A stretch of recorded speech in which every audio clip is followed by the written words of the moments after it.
दोस्तों, यह कहानी मेरे गांव की है। गर्मी का समय था।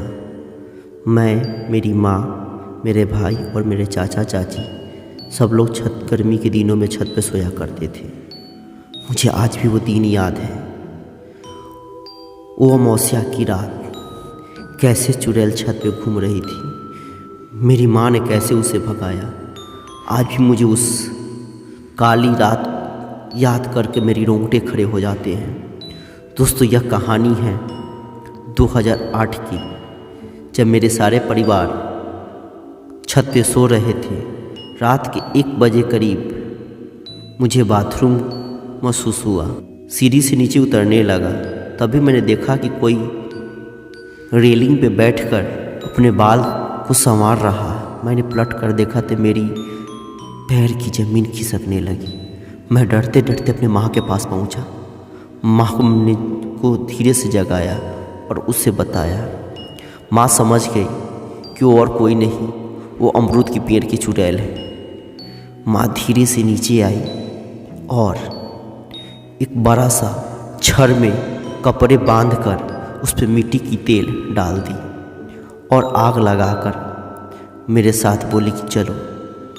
और हम दोनों छत पे आए और जैसे ही हम लोग छत पे आए, वो आग को देखकर चुड़ैल वहाँ से भागने लगी। हम लोग उसके दौड़ के पीछे गए, तब तो लोग किसी और के छत पर से वो जा चुकी थी। तभी इस आग की रोशनी से हमारे पापा, चाचा सभी लोग जाग चुके थे। उन्होंने बताया कि तुम लोग इतने रात को क्या कर रहे हो। तो मैंने सारे कहानी उन दोनों को बताया। लोगों ने समझ गया कि वही कोई नहीं, ये अमरूद की चुड़ैल है। एक्चुअली हमारे घर के पास एक खाली ज़मीन पड़ा था, उसमें एक अमरूद की पेड़ थी। उस पेड़ पे लोगों को मानना था कि एक चुड़ैल रहती है, लेकिन इस बात पे कोई विश्वास नहीं करता था, क्योंकि किसी ने देखा नहीं था। कुछ जिसने देखा वो बताया, लेकिन उसके बातों में कोई विश्वास नहीं करते थे। अगले दिन सब ने प्लान किया इस चुड़ैल को कैसे करके भगाया जाए। लोगों ने क्या किया, मछली में क्या किया था कि मिर्च अंदर डालकर और रेलिंग के पास रख दिया।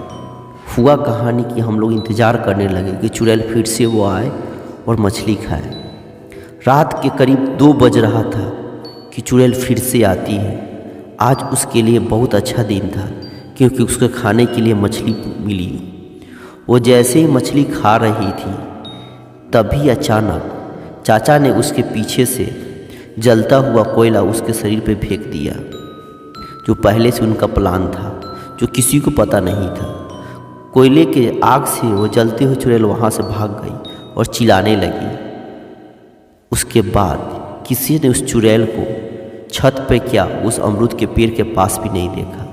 और कुछ दिन के बाद उस अमरूद के पेड़ को काट कर हटा भी दिया गया। दोस्तों, यह कहानी आपको कैसा लगा हो कमेंट करके ज़रूर बताएं।